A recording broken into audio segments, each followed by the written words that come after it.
Hey everyone, welcome back to another action figure review, G.I.Joe Classified Edition. And today we're going to be looking at the Cobra Firefly, the second version. We've already taken a look at the Cobra Island version of Firefly, so now we take a look at the standard release. Since Cobra Island was a Target exclusive, this one was readily available through any online toy store, Amazon, Walmart, Hasbro Pulse, Target, or anywhere else that sells G.I. Joe figures. So there were some complaints about the Cobra Island version. Some people didn't like it. I thought it was a little bulky. I expressed my belief that a Saboteur should not have an EOD vest, which some other people also agreed with.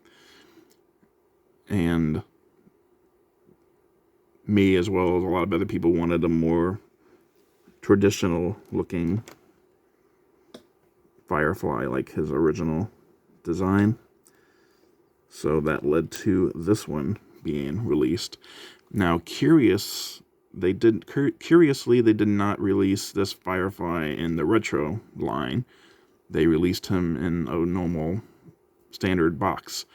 So that is a little strange. I would have expected him to come in the retro packaging with the card art based on the original A Real American Hero figure from 1984. But nope, they didn't do it that way. So this is what we've got. And taking a look at the box. One thing you'll notice right off the bat is they've got green paint here on the hilt of his knife, as well as on the end of his submachine gun, but they don't have that paint on the final product. So this was a prototype that they took pictures of, and then when they went into mass production, apparently they didn't have the budget for extra paint apps. So we didn't get those on the figure. And yeah, as you can see, the diorama shot here, it's a Firefly standing in front of explosions. Although a real Saboteur would never set off his explosions while he's standing that close to them. There's his the original Cobra Island Firefly had that flying drone thing that perched on his backpack. This one has a remote control car type thing instead. And G.I.Joe Classified Series Firefly. There you see artwork of him. The ribbon with all the stuff he comes with. Classified Series at the top there. There's a QR code that leads to nowhere. Well, it leads to the Hasbro shop, but nowhere G.I. Joe related, I should say. There's file card information there. He's at number 84 in the line. There's a close-up of the same. Well, actually, that's a little bit smaller than the one on the front, but same artwork, basically. And then here's a blown-up version of that artwork with the 84 on the bottom there. Some legalese. And then on the back, you get figure's height, 6.3 inches. Everything he comes with. Close-up of his arm, his head, and larger version of his file card and more legalese. And that's it for the box. So let's jump right into what is wrong with this figure. And this is not just an issue with my figure. This has been an issue with many people's figures. Some people have gotten figures that don't have this issue, but the sheer amount of people I've seen complaining about this issue makes me wonder how the hell this ever made it past quality control at the factory. There is no way this should have been able to be boxed and produced. The only thing I can think of is apparently someone was asleep at the switch, I guess, and by the time they realized the mistake, they had made way too many to just say, oh, you know what, just bin them all and do it over again. So they packaged them, sent them out, and now people have a Firefly that does this.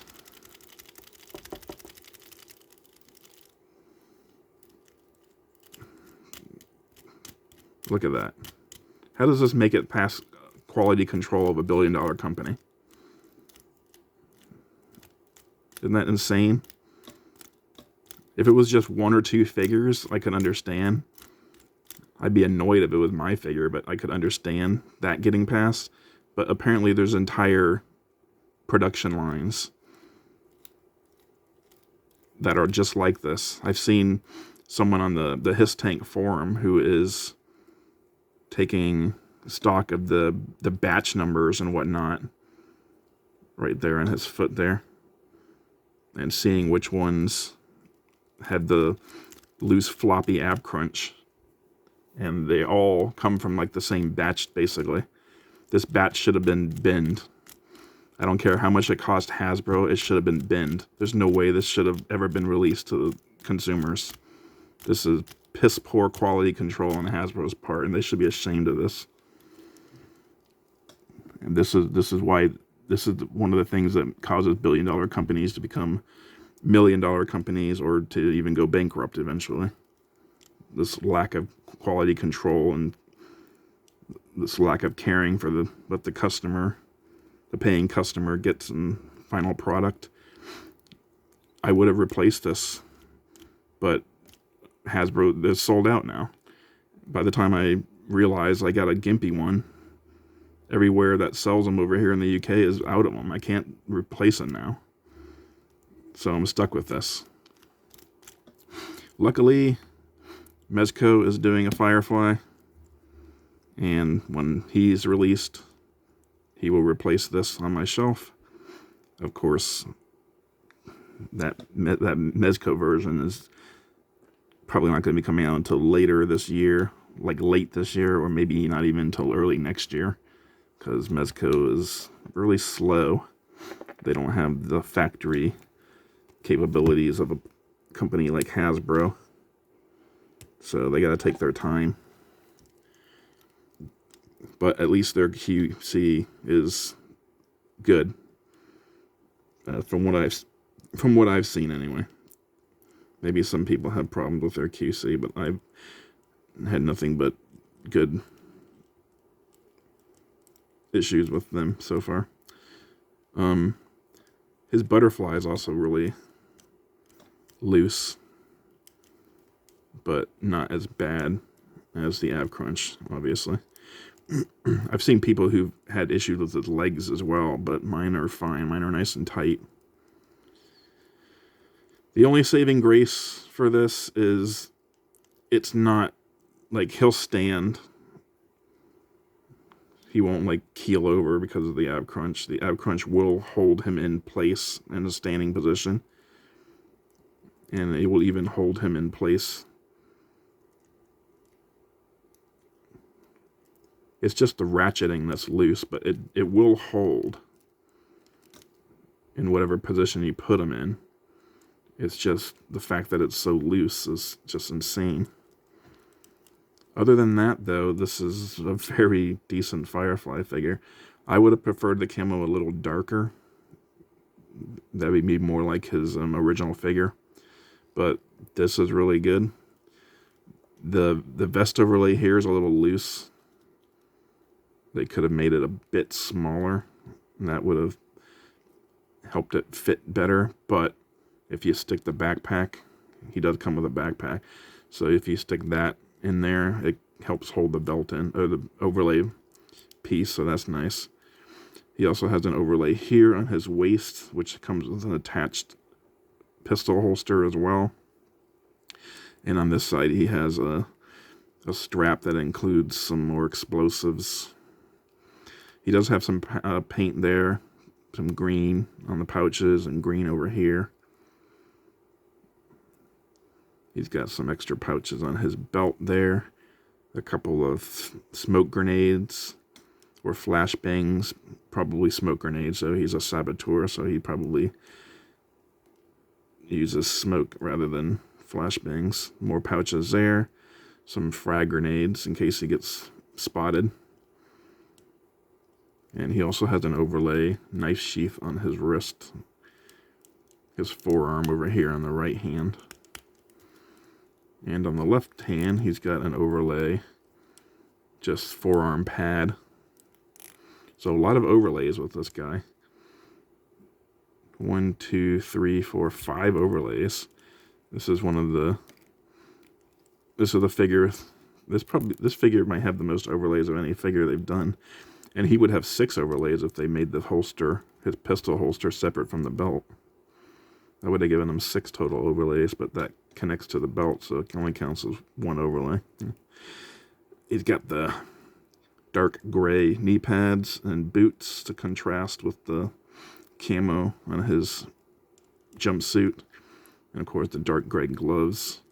He's got that famous Firefly turtleneck, come on, underneath the vest, or his shirt here, his jumpsuit, and of course the mask. I've heard some people complain about his face sculpt compared to the other one. That, like, the other one made him look kind of deranged. I rather like this one. He looks serious, but also that, you know, like he's not unhinged. Like he's just a professional. And he's good at blowing stuff up, so, you know. The Cobra Island one had one of his eyes, like, really bugged out. Like he was just crazy or whatever. And, you know, that works too, but I like my Firefly to be calm, professional, in control, that kind of thing.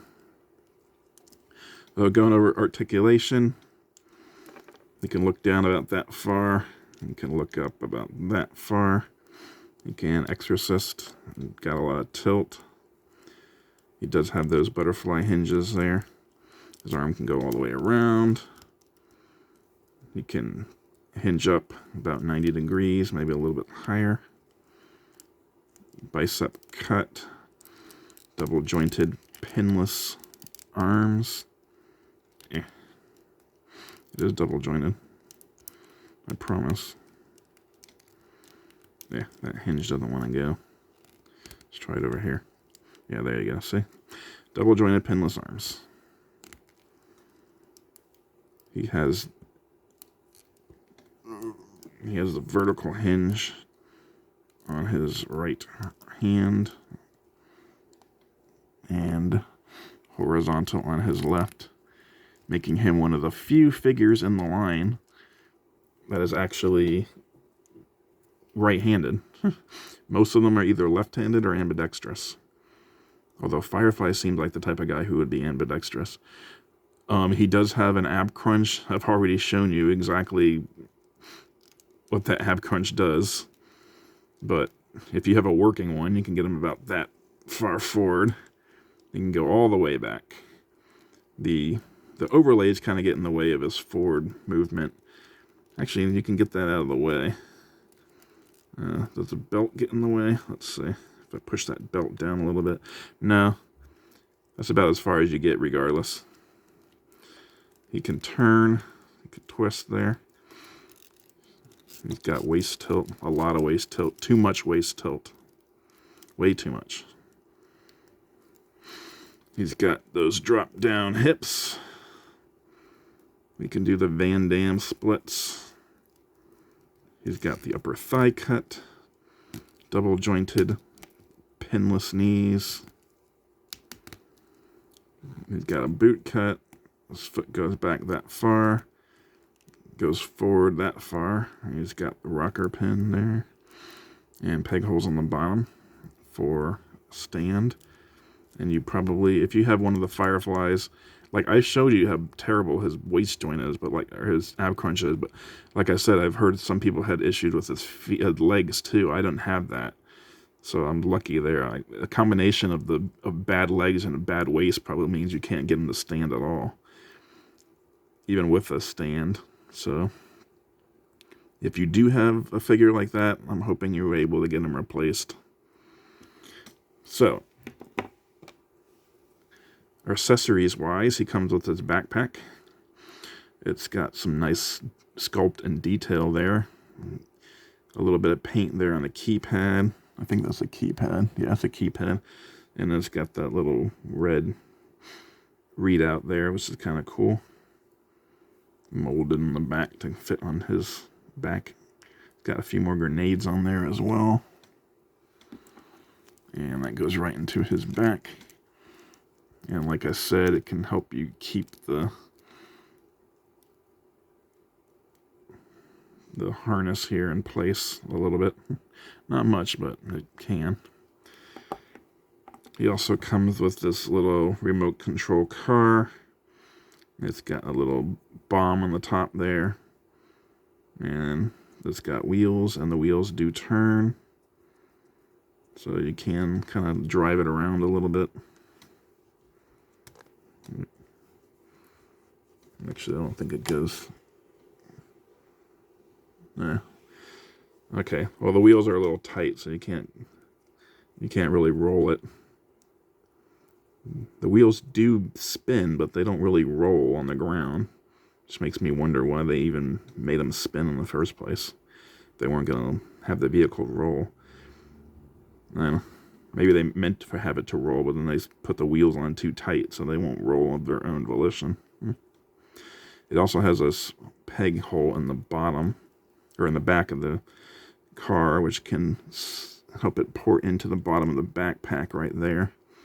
So he can hold it on his backpack. He also comes with a couple of mines.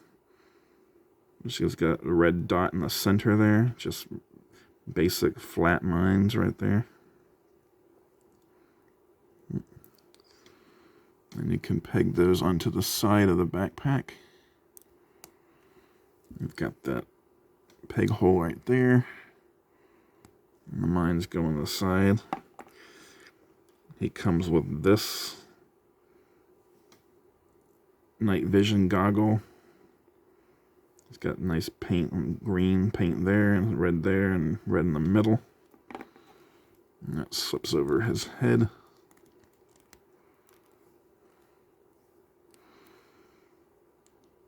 This is a nice addition that the original one didn't have. And it really makes sense for him because he's a saboteur. He's going to work primarily at night. He needs to be able to see where he's going. So night vision goggles are a must for someone in his position. There. His profession. You don't want to be wandering around an enemy base with a flashlight trying to find your way. He also comes with this pistol, which has no peg hole for blast effects on the end, but that's because he also comes with a suppressor. And you need to be able to peg it into the gun. And unlike Snake Eyes' suppressor, this one has a hole in the end for blast effects, so that's good.